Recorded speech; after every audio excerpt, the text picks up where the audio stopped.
everybody. Welcome back to another thrilling episode of the eyeBytes podcast. I'm Daniel, and with me, as always, the Luke Skywalker to my Yoda, Sajandeep. How you doing, man? I'm doing well. How you doing? It's been a while. It's been a while. It's been a few months, sadly. We apologize. Summertime, a little busy, and work and podcast and actually, and stuff like that. You say we're busy, but we're never kind of busy. But you know what? This time, I will say that we were busy. Yeah, we're busy. Of course, you went a couple of places, which we'll talk about, and now I'm going there. And anyway, of course, yeah. Last episode we had was April.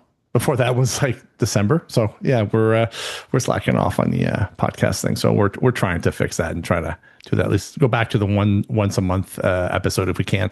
But yeah, we've been last couple of months been a bit busy with work actually. And I had June. We didn't release anything because June I was gone for a summer camp, which Saj is going. Actually leaving tomorrow because we're recording this on a Sunday, and it's CNIB's Lake Joe. And I went for the Adult Leisure Week. We had a lot of fun.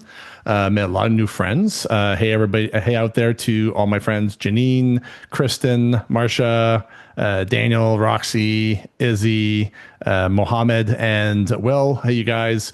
You're going there tomorrow with another group of our friends for the Young Adult Week. So are you looking forward to this? Scared? Nervous? Actually, no, I'm not nervous or anything. I am pretty excited and a lot of packing to do for a week, but I've been to other events that it was not through CNIB, but it was like from W. Ross, and that was for a weekend, and the packing for that was not that hard because only for 2 days or whatnot. But now this time I'm going for 6 days. It's a lot more I have to take, but I'm going longer, so. You'll find when I went there, I overpacked. I had this big luggage that I packed, and I still love using the luggage. It was a lot more convenient bringing that with me. But was it that red one with the wheels?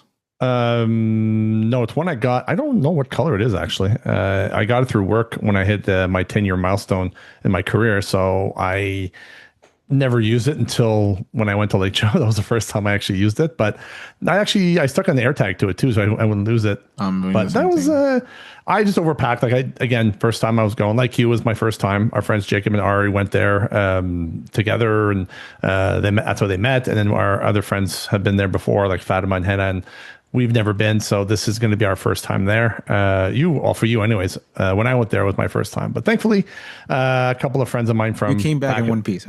I came back in one piece, yeah. But the thing is, I was a bit nervous because I've never been to a week away at a summer camp. I knew of Lake Joe when I was a kid in high school.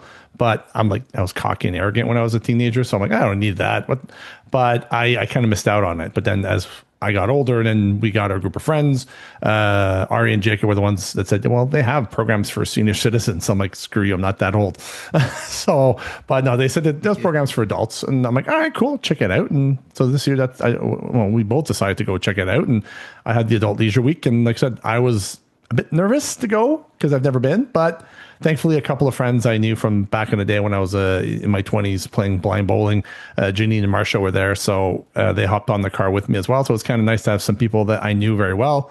And of course, while we were there, we attracted a lot of people. So we ended up having a lot of friends that kind of orbited or gravitated towards us. So we ended up having a big group of friends. And of course, when we left, we all missed each other. We're like, oh, we don't want to go. But it was fun. All the counselors were awesome. All the young counselors are really fantastic people over there. They're very helpful.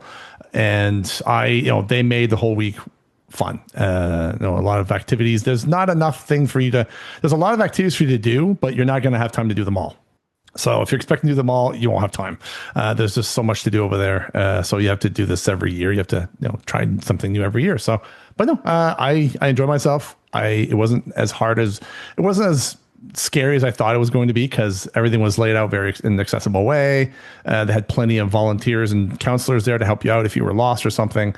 And once you kind of get a feel of how things are organized and how to navigate throughout the whole grounds, then you'll the following year you'll be just as better when you go there. So, but yeah, I think you'll have a lot of fun. Awesome! I can't wait, man. I can't wait. Thanks for hyping up for me. So Yeah. But other than that, nothing. Well, besides work keeping us busy, no new electronics. Well, sorry, I have a few electronics. I got myself finally during Prime Week this week. I got the Ninja Slushy machine. Yay. Not something I'm going to use every day though, because it's you have to take it out. You have to it takes about 20 to 60 minutes depending on what you're slushing. But this thing's heavy and very heavy to carry around and set up every time. But at least if I want to do my own slushes, I can, which is nice. It was on sale at on Prime, so I figured, wow, what the heck. Other than that, still. Finally got, compared to last episode, I finally got my Sateki stand-in hub for my Mac Mini. Had a lot of fun setting that up with a hard drive. But it was a pain to set up for the first time because I've never done this, especially with like a thermal pad and all that stuff. It was not easy, but not enough videos to begin with to help me set it up. But now that I've done it, it's really easy to do. It wasn't that hard. So, but no, once it's done, it's all set up. The Mac is all set up with the stand-in hub now. Got my shelving units finally. So all my shelving units are set up behind me. So I was able to reorganize my office, make it a bit more modernized, and reorganize my audio equipment, all that stuff. So now my office is all finished, except for a couple of things. Nice. I still have a little floor mat to get for my floor and then possibly a new chair, but for now, at least the worst of it's done. Nice. I don't know why I bought this, but I bought it just for fun.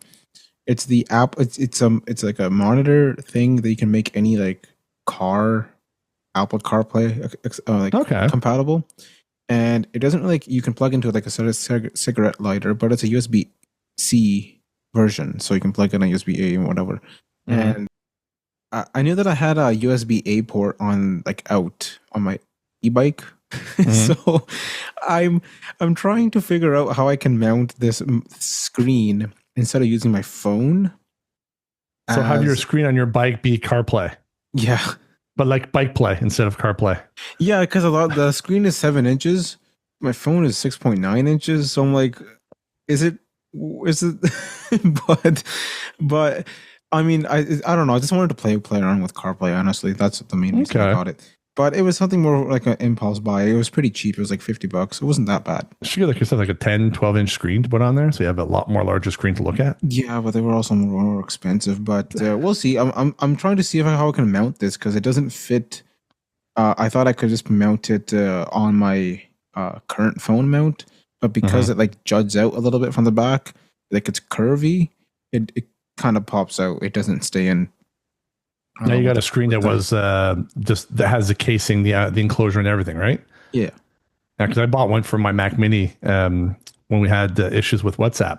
I was signed out, and instead of unplugging all that, bringing that to my living room and plugging it to my TV, I decided, screw it, I'm going to go buy a little screen. And the first one I bought, it was just a screen, and if you flip it upside down, you could see all the circuit boards, all the wiring. I'm like, I want an enclosure. So I eventually found one, and it was like $50. It was a 7-inch screen, and well worth the $50 because when I tried doing it on my TV to scan the barcode on WhatsApp, it took me like half an hour and I still didn't get it. With this little screen, not even 1 minute, boom, it scanned the barcode and it was logged in. I'm like, ooh, I like the screen already. So these little screens are pretty nice. Yeah, exactly. So yeah, we'll see how that goes. But because it came with a suction cup mount, and there's no place to put a suction mount suction cup on my bike. I couldn't figure that out yet. So I'm trying to see how I can mount this thing. But other than that, it works pretty well actually. I can still use my Bluetooth speaker. I wonder if you can get those iPhone mount for like tripods. Could you maybe get one of those and maybe clamp it around the screen itself? Or, well, as I say, that's what I was using with my phone, but because the phone is flat and it fits in properly, where this one is like it like juts out slightly, it's a curve. I could I could put the screen in like facing the screen because the screen is flat. If I put that side in, then it stays in properly. But if I put the back towards it and facing the screen towards me, it doesn't stay. I was thinking maybe just take the shell off and just put it on there, but no, I'm not gonna do that. I'm gonna ruin the whole thing. But anyway, well, you want to keep it in enclosure too, because if you get out of the enclosure and it rains or whatever, like it could damage the circuitry. And I don't want to break it. But then I also bought more LED lights because I don't have enough, and one of them stopped working. Yeah. You don't have enough in your house of smart home devices. That's some more. Well, I bought these buttons because what happens is with smart lights, the problem with smart lights is you cannot turn off the switch. Mhm. If you turn off the main switch, guess what? The thing is disconnected from the internet. Well, yeah. Because we turned the source circuit off. So my workaround is that I found buttons and I put automations on those buttons. So when you press this button, because in my basement, I have like 24 pot lights. They're all smart home connected, right? But then I have a motion sensor that is like, it's the Akara P2 sensor. The cool thing with that is you can set different zones. So if a person walks like in this area, only these lights will turn on. And once you walk away, it turns them off. And it's so cool. It works really, really well. Before, when I first bought it, it was seeing ghosts. It's like it was seeing like random people. There was someone there, and it would turn the light on or stay on.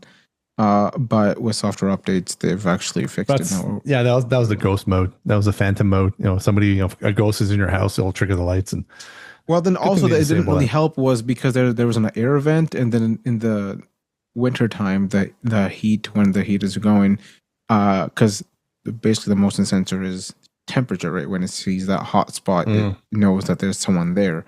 And because there's an air vent like right in front of it, that air was blowing down in the summer in the winter, the hot air kind of triggered it, but they fixed it. So now it works really well. But the problem is people would turn off my switches, and it was driving me nuts. But anyway, I managed. Yeah, so they would keep turning off the switches, so that my motion sensor stopped working. Then it was a whole thing. Goodness. And then what happened is, I think because they've been doing this over and over and over, one of them I think it glitched out, or because pot lights don't just screw in like regular light bulbs do. You have a junction box, and that junction box you have to plug in cables, and it's like a it's a fireproof box basically with all the wires. And you leave it in the roof, and then that connects. If you have a 4-inch or a 6-inch cutout of your pot lights. But the problem is that I couldn't change it on my own because you have to like cut the power, and then you got to take the cables out and reconnect them, and I didn't want to mess with that. So I had to wait for my dad to whenever he was free to fix this. And so when I bought new ones, because I don't know what happened. Now I tried resetting them. Those do not reset.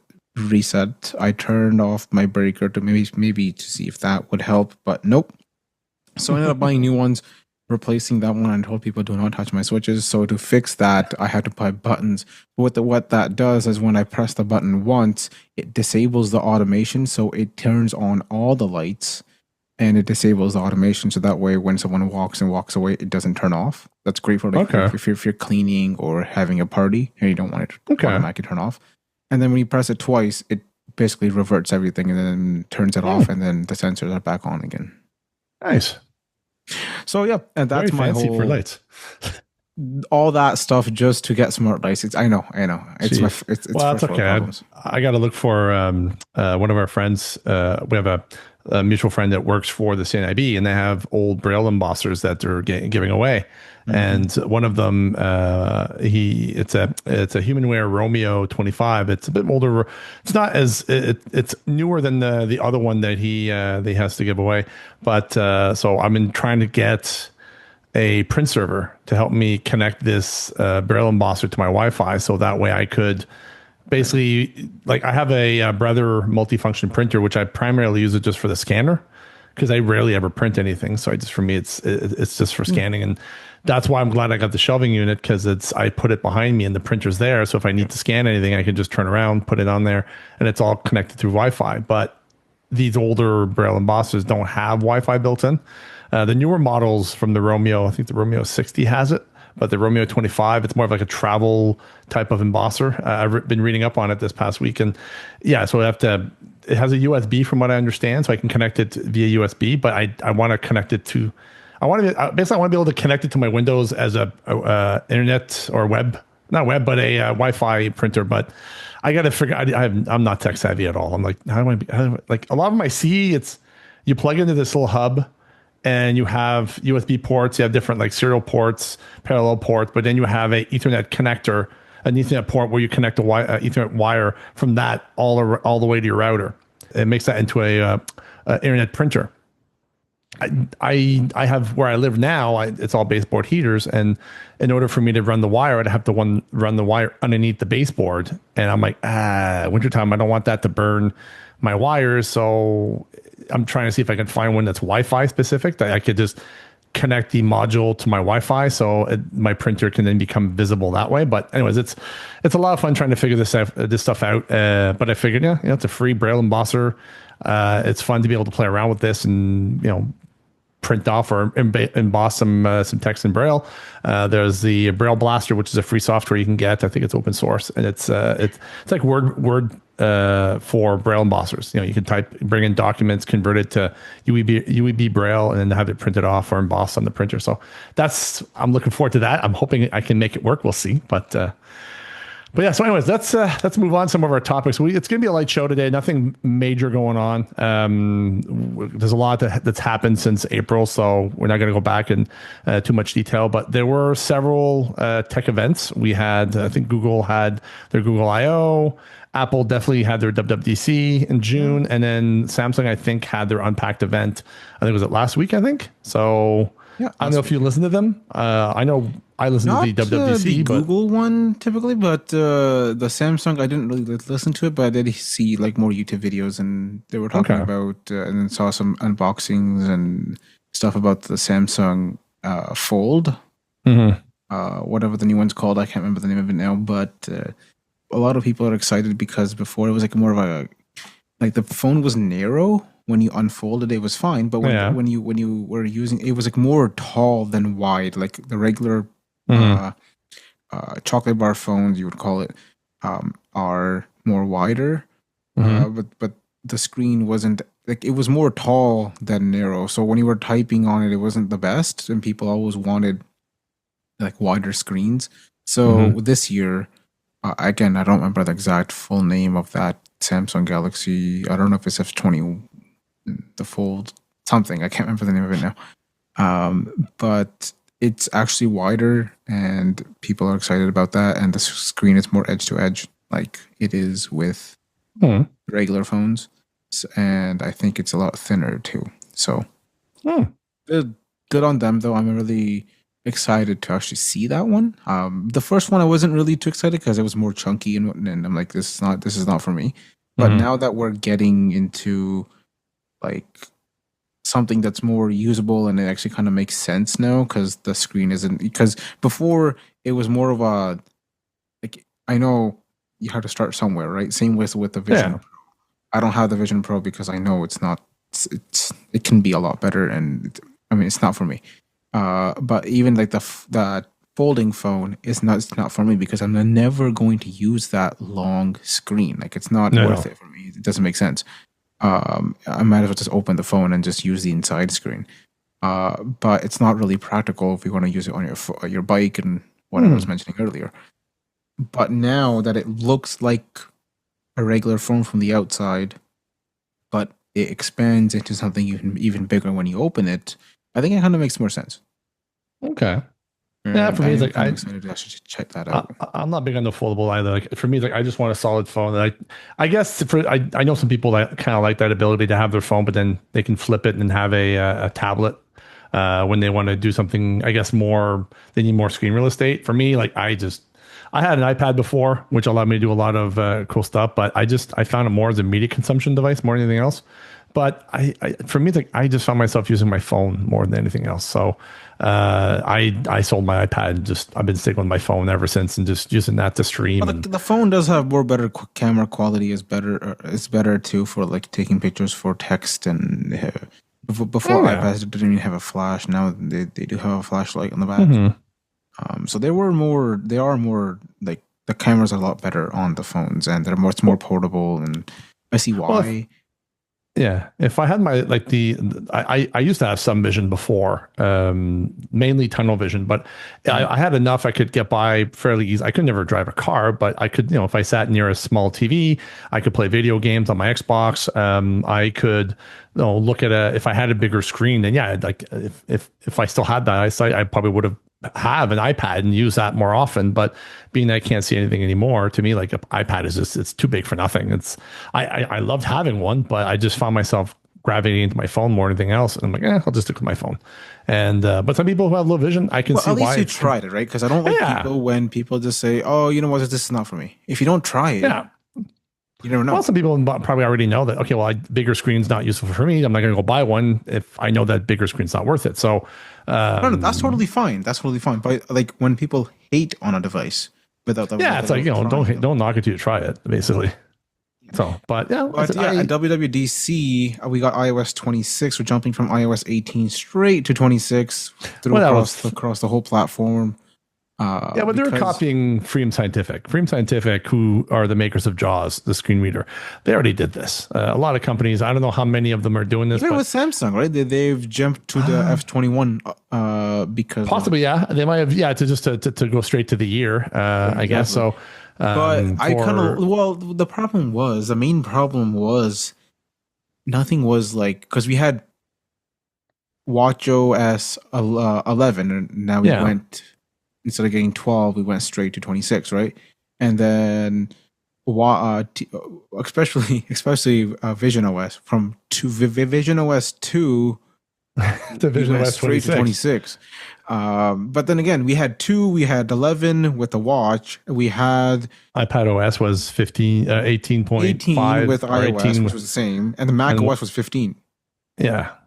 So it was kind of, and it was, people were kind of confused on which one is. Like, why is this one, newer than this? Is this operating system better than this one? It was just kind of getting confusing. So I'm glad that they've, unified it, and they added this glossy effect, they call it liquid glass. The buttons are more like, I feel iOS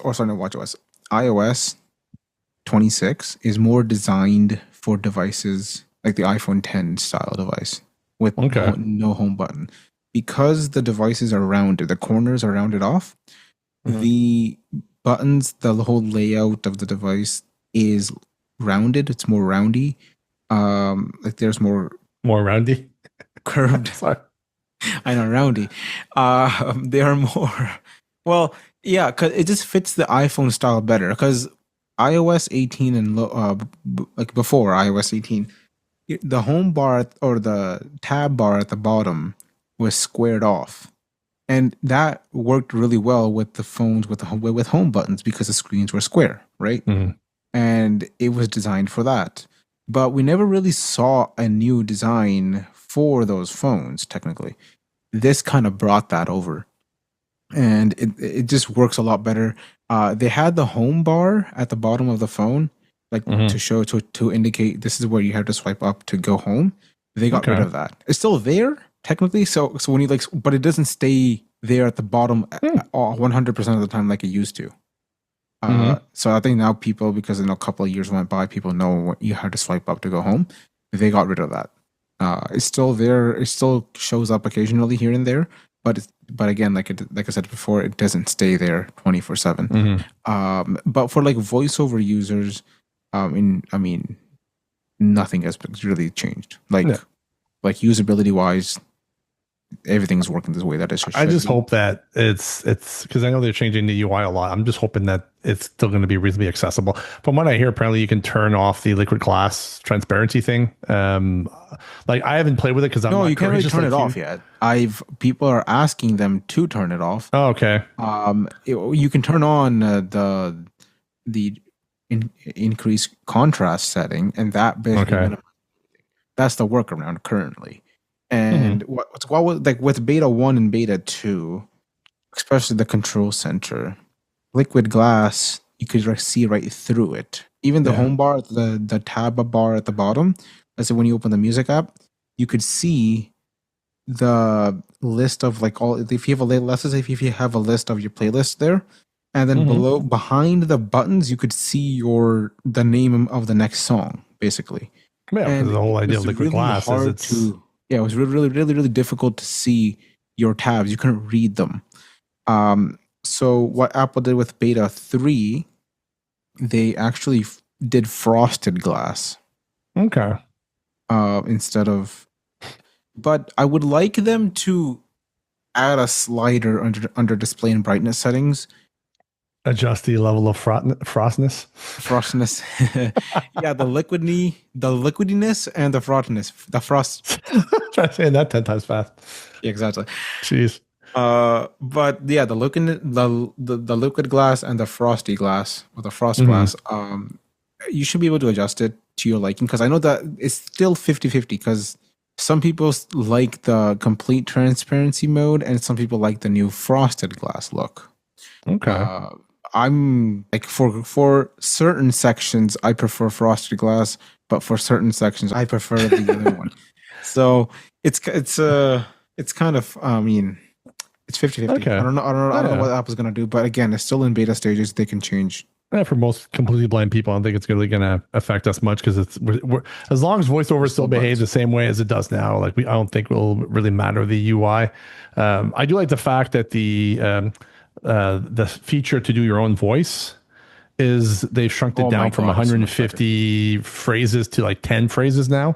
Because I started it and I was like, that's only with devices that are Apple Apple. Yeah, like the iPhone 15 and up, 15 Pro and up, and newer is going to have that ability. Now, but it's I'm glad, because I have the 15 Pro Max. I'm glad because I tried doing the 50 and I hooked up this microphone and my interface to my iPhone and then did the recording. And after 50, I was tired. I was getting tired too. Honestly, I'm not going to lie to you. I was getting tired, but I've done it. I've done all 50 or whatever, but it didn't sound too good. I know I showed it to you guys many times. And I'm actually going to re-record it on my iPad, but because it's not really on device. It saves it on device, yeah, but then it also transfers your personal voice to your iCloud devices. Nice. So even though I can't really do it on my personal phone because I have the iPhone 12 Pro Max, but I can do it either on my Mac that has the M1 chip, M1 Max, and then from there it would transfer my voice to my iPhone. And hopefully it's a lot better, because people are saying that it should sound better. That's what Apple said. But I really haven't heard anyone really doing that test yet. So I'll probably try it out. If it's only 10, I'll probably hook it up again to my interface and try it again.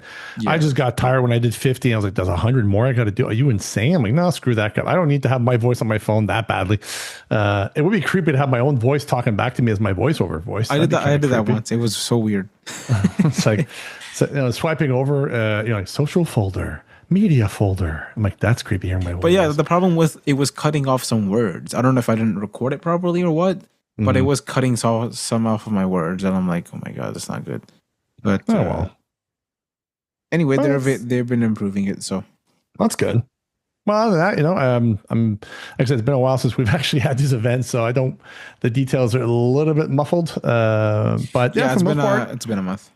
I know Google, I knew that it happened. I don't really remember what they announced. Actually, I think they had a Google I/O event. I'm not sure. I think so. Normally they have it before Apple. So that's why I'm like, I remember hearing a podcast talk about it. And I'm like, oh, Google's having their I/O event. All right, cool. But then Apple had theirs shortly after.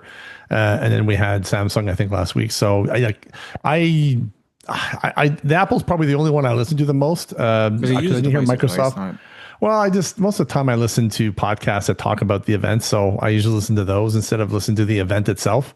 And when I see like podcasts talking about the Google or Samsung event, I'm like, I don't really have any of the devices. Not anymore. Like my old job, I was testing mobile devices as well. So I had like a Samsung device. I had a iPhone every year or two. My employer would supply a new phone so I could test with more modern equipment. And so yeah, I did like Samsung. And I had a Google Pixel 3 for a while, which I liked, but I don't know. I'm too used to an iPhone that it's hard for me to switch over to an Android device. But, there's a lot of good things about it that I love about Android that I don't like about iOS, and things about iOS that I love that Android doesn't have. So, But it's but that's why I like playing with different models like Google, Samsung, iPhone, Windows. Like I like trying it out because I try not to be closed minded. I want to try them all to see if I can afford it. I want to try them all to see what they bring to the table and what they're lacking. So, but I am excited for this one feature that I love. I mean, it's two features, two phone features anyway. One is call waiting. So when your phone detects, we already have call waiting. Sorry, not call waiting. Call. I don't know what is it called. Sorry, I don't know exactly. Like the live translation. Yeah, it's called hold assist.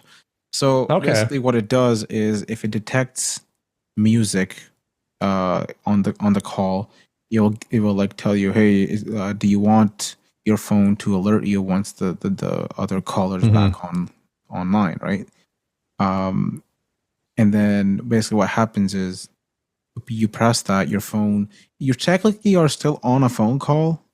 You're still in the status bar, but voiceover sounds like you're not on a call, right? It doesn't sound muffled or whatever. But you can't use Siri because microphone is still taken. I don't know why. I should be able to use Siri. But anyway, I can't use dictation or Siri when that's happening. But voiceover does sound like normally, like you're not on a call. Okay. Which is a nice thing. You have some companies already do that. Like certain Google providers, like if you call them, they'll say, "Hey, you're X number in line. If you want, press a number and then we'll call you back when you're." Yeah. So it's not something new. It's just now it's being done on the phone directly instead of the provider or the company do it themselves. Yeah, and the problem that I ran into is how. Because it's not music all the time, right? Mm-hmm. If you're waiting for like, I don't know, 30 minutes or so, they will say, "Oh, by the way, thank you for waiting on the line, blah blah," and the phone will call you. You're important to us. Yeah, exactly. On the line, exactly. Like, and the phone thinks, and the phone thinks that person's, Yeah, well, they might fix that. I'm sure they'll fix that with time. I don't know with Apple, but mostly with Apple intelligent devices, maybe it's better.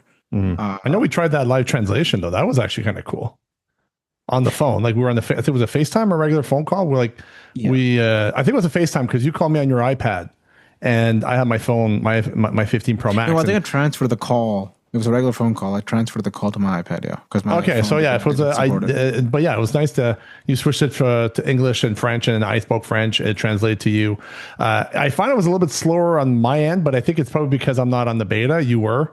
Because with you, like you spoke, and within a second, not even a second, the translation spoke. When I spoke, it took a couple of seconds before it translated what I said in French. But it's because I'm not on the beta yet. I'm not that brave to put a beta on my phone. Okay, yeah, maybe that's what it is. If you want, feel free to buy me a new iPhone, and I'll be glad to test the beta on the 17 Pro Max. Anybody, listeners, anybody? I was asking you, actually, not our listeners. I know. Our dozens of listeners, yes. So another the phone feature that I like is, oh my god, I'm so sorry. I completely forgot the actual name. But basically what it does is, how when if someone sends you a voicemail, if you don't answer, you get a transcription on screen, and then you can choose to answer even though while they're recording the voicemail. Yeah. Well, they're doing something where when the phone, if you had unknown silence callers, right? Silence unknown callers. I said it backwards. So basically what happens if you don't have that person in your contacts, that person goes straight to voicemail. Yeah, I've got that feature enabled. Yeah, the only problem that I have is because I talk to people, like for Lake Joe, for example, I didn't add them to my contacts. Yeah. Right? That's one of the drawbacks of that feature. Voicemail, so I turned that off. I didn't use it. So now with this new feature, again, it's not coming to my head, but basically what this feature does is most scam calls, when they call you, they wait for the other person to answer before they talk. Right? This time, if you have this feature on, your phone will not ring. Another voice will answer. It will say, "Okay, I would like you to tell me who you're calling and why you're calling," right? And when that person is writing that message or saying that message to you, you can see that live on your screen while the phone's ringing. And then if you want to answer, you can answer. Otherwise, boom, it will go straight to voicemail. Okay, seems easy enough. I find it's a lot better, and I tried it with Lake Joe, and I tried it with I think it was an airline, and it worked well. And then I only had one issue where the other person was a little confused on what to do, and it timed out, and I didn't get the phone call. But again, it's also a beta, so. I think it's better implemented than silence on unknown callers. At least for me. Well, the whole thing, I just had it because I had a lot of spam calls and it just gets annoying.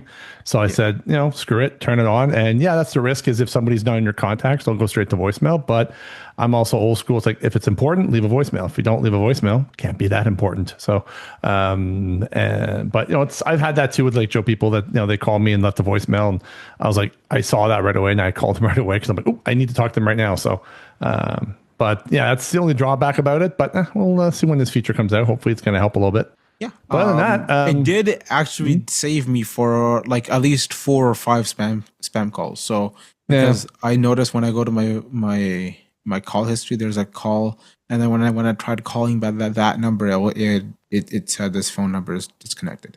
So I don't need to bloody spam calls. But so it does work. That's good. So other than that, we have, you mentioned Tesla has self-driving now in Austin, Texas, which is kind of cool. So that one I would like to quickly talk about because we had Tesla full self-driving beta for a while.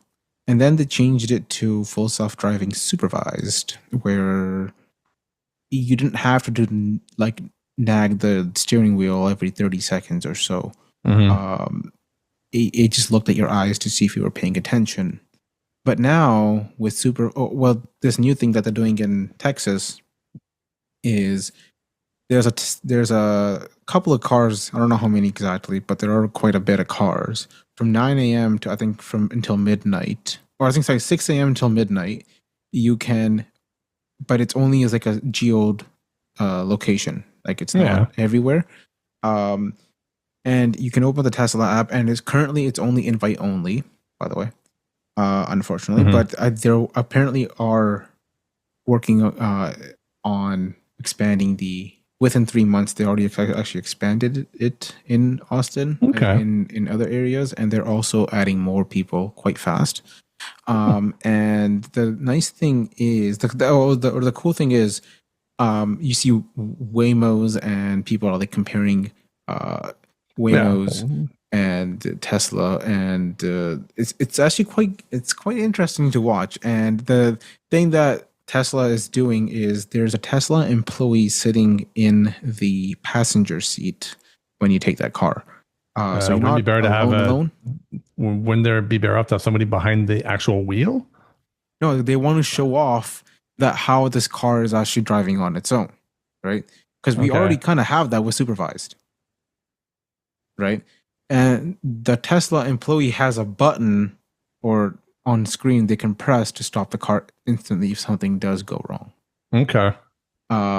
So they do have the ability to do that, but then there are like other like Tesla employees watching those cars remotely, and actually they can control the car if they need to. Okay. So what happened is this person that I saw, he was trying to go into a parking lot, or not a parking lot, into a interest of some kind. He went a couple of times, no problem. But one time, it just didn't want to go. He thought there was something in front of it, but it didn't want to go. They waited there for a bit, and nothing happened. And then when the Tesla employee was trying to call for service to say, hey, can you just tell the car to go? It's fine. The car decided to go on its own. Actually, it figured out to go and make a U-turn, try again. Basically, that's what it did. So I mean, it didn't hit anything, not that I know of. It's doing so well. Like it's doing really well on so far. The only issue that I have is with like when the sun is like beating down on the cameras sometimes, because when we are driving, we have the sunshade, right? Mhm. We have sunglasses, we have caps that we wear, and we can shift our head around to like, move that glare out of the way so we can see where we're going. But the cameras are fitted, they can't do that, right? And there's no, like, I'm sure there's some sort of coating on the camera to prevent it like from glares and stuff. But there are, I think there was one time where the car did brake hard, but then it kept going because it thought it saw something, but it was just the sun. Interesting. But Waymo is using LiDAR, which doesn't really, it's not vision censored. It's like more actually bouncing off of objects in front of it. And the reason why Tesla doesn't want to do that is they don't want to confuse the system. They want to use one system, like cameras. If they use cameras and LiDAR, the problem is if the LiDAR thinks, oh, it's seeing something, but the camera's like, you're fine. It's kind of throwing the system off. It was more robotic, right? So, I mean, again, there are advantages and disadvantages with both. That's why they're testing both of them. But it's actually kind of impressive. I'm not gonna lie. Like, I know Waymo's been doing that for a while, though, the self-driving, or the taxis and everything. And they've been doing it for a while. Yeah. Oh yeah. I'm still creeped out getting into a car with nobody driving. I'm like, I don't know. I'm old school, so.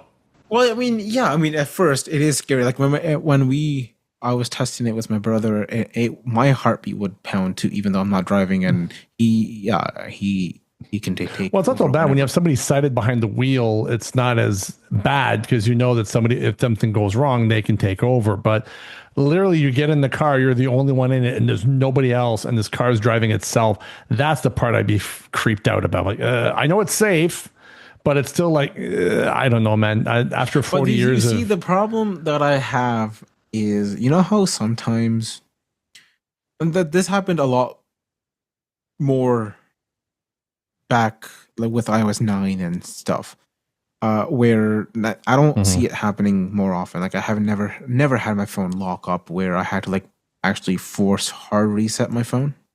But like back with iOS 9 and like 10, if I like rotate my iPad at the wrong time or something, it would just stuck, and I couldn't touch anything. I can't press the lock button.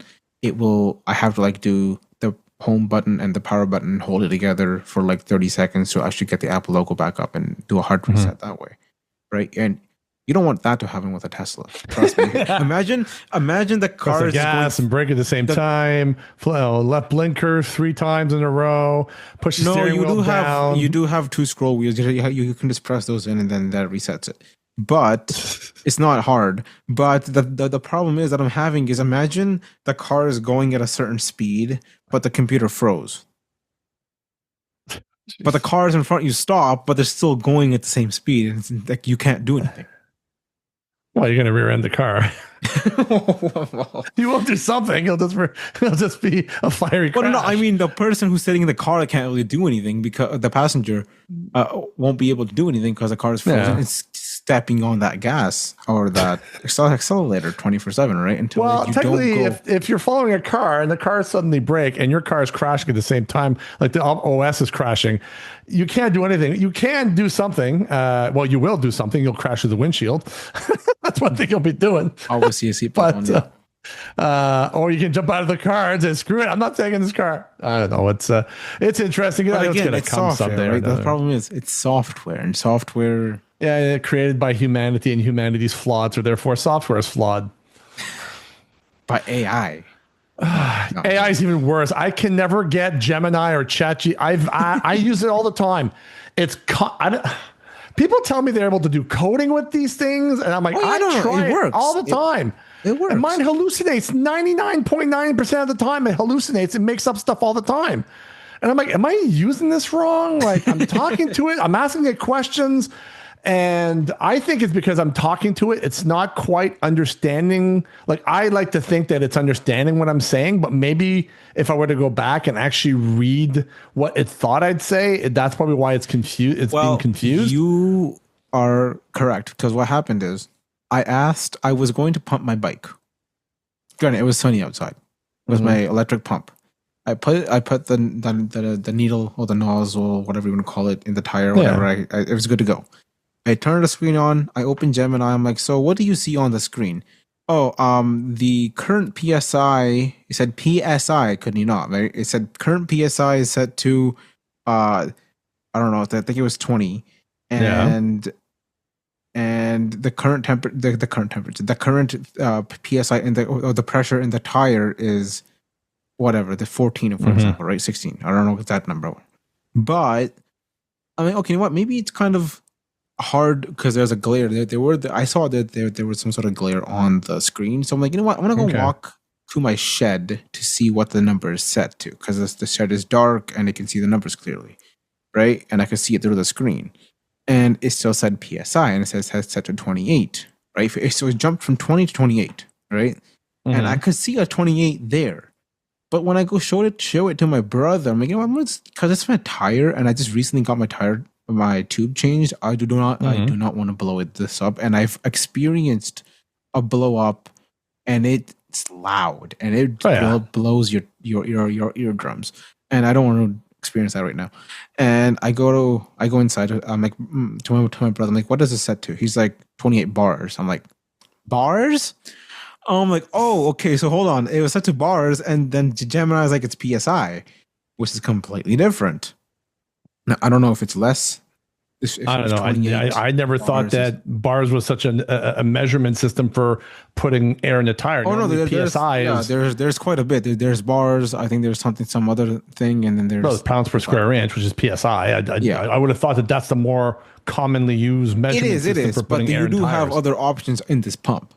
But Gemini was telling me that it's PSI, but it was set to bars, 28 bars. Well, I might have seen the bike behind it, and it's like, oh, you mean PSIs, or depending on what you asked regarding the tire or whatever. Maybe it's yeah, and I'm like, you're hallucinating. You almost blew my eardrums out, or I did. So I'm like, do I want to trust this thing for this? No. So yeah, I use it with a grain of salt what it tells me. I was using it the other day trying to figure out how to use the slushy machine, because I'm like, thankfully my sister was nice enough to come over. She helped me put some bump-ons on the display on the panel, and now I can use it whenever I want to. And I put like a bottle of Pepsi. I was like, I'll make myself a soda pop slushy.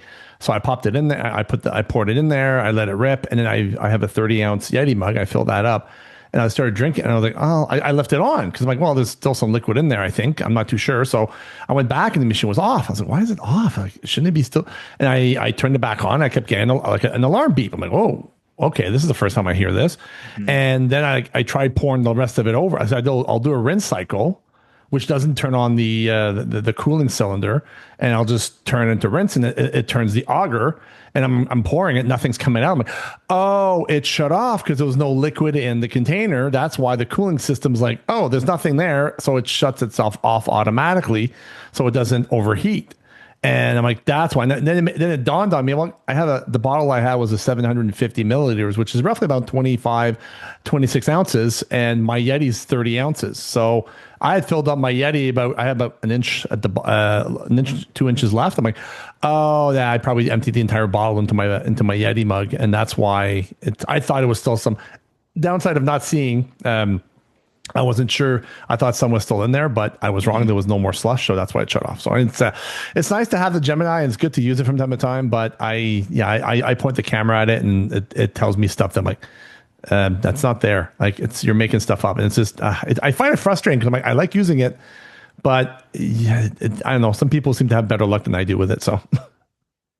Yeah, I know, but it can be tricky, but especially when you're learning a whole new machine. Yeah. But well, thankfully, if a buddy of mine was teasing me because like, oh, it took you less than a week and you started using your Ninja Slushy, but my Instant Pot, it took me a year. I says, well, in all fairness, pressure cookers, back in my day in the 80s, pressure cookers were kind of like, we were taught to avoid them because they were dangerous. Yeah. Now they're not so bad, but plus, the Ninja Slushy has 9 buttons. My Instant Pot has probably about a dozen buttons, but not only that, it has a display, and each preset has different temperature, different timers.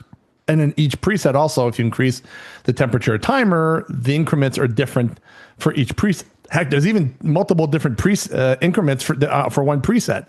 If you're like, if one of the presets, your timer is like over an hour, then it goes up every 15, the increments every 15 minutes. But if you're under an hour, it's every 5 minutes. It's like, it's confusing trying to remember all this information.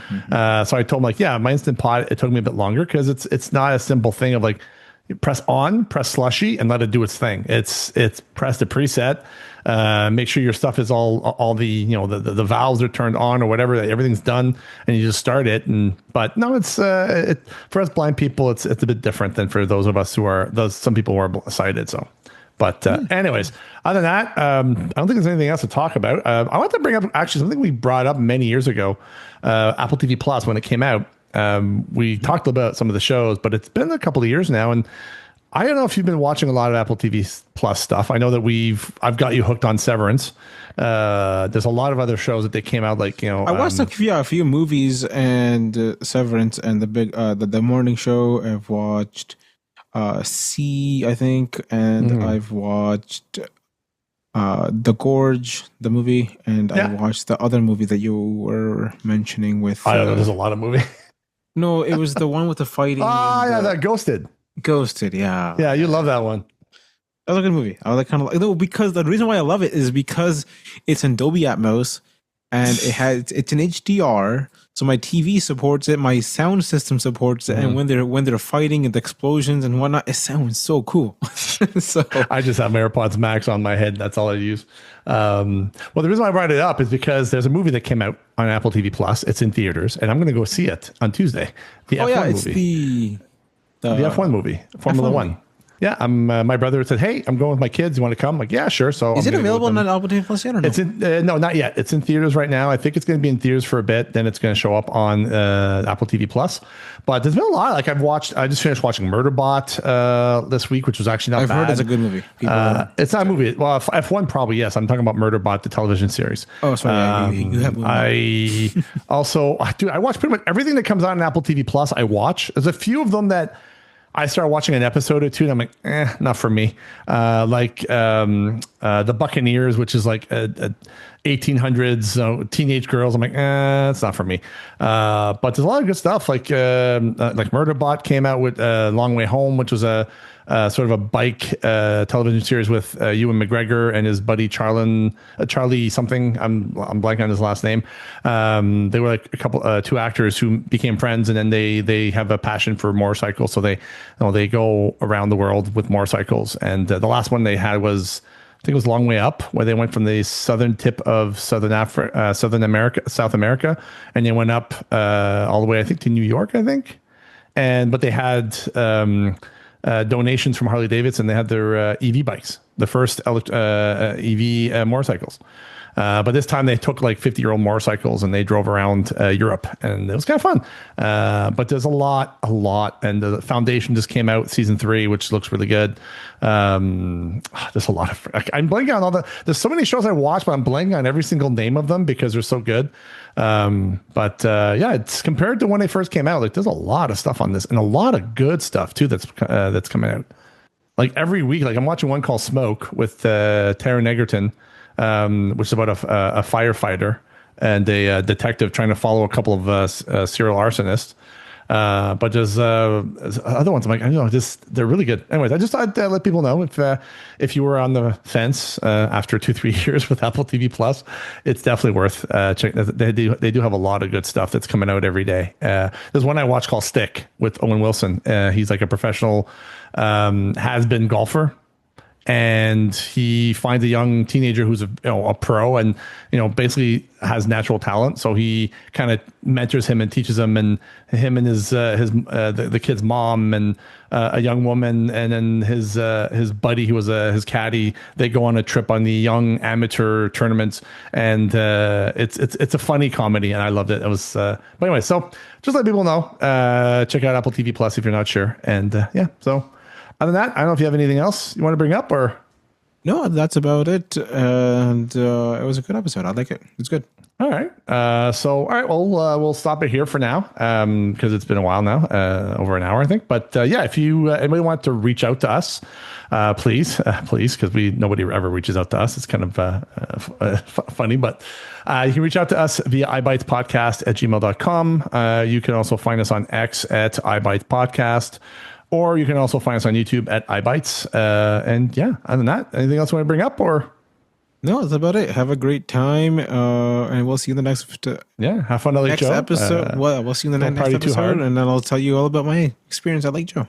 This time, hopefully, we'll try not to be 3 months late. So, yeah, I think we'll be fine this time. Yeah. We'll try to pick up our pace and keep on top of this. So, anyways, hope everybody has a wonderful. It's okay. Yeah, it's summertime. Enjoy the summer. Enjoy the temperature. I'm like staying inside the AC because it's really, really hot outside, and I'm not one who likes the heat and humidity, so I keep my butt indoors. So anyways, hope you guys have a wonderful summer. Enjoy yourself, stay safe, and we will catch you on next episode.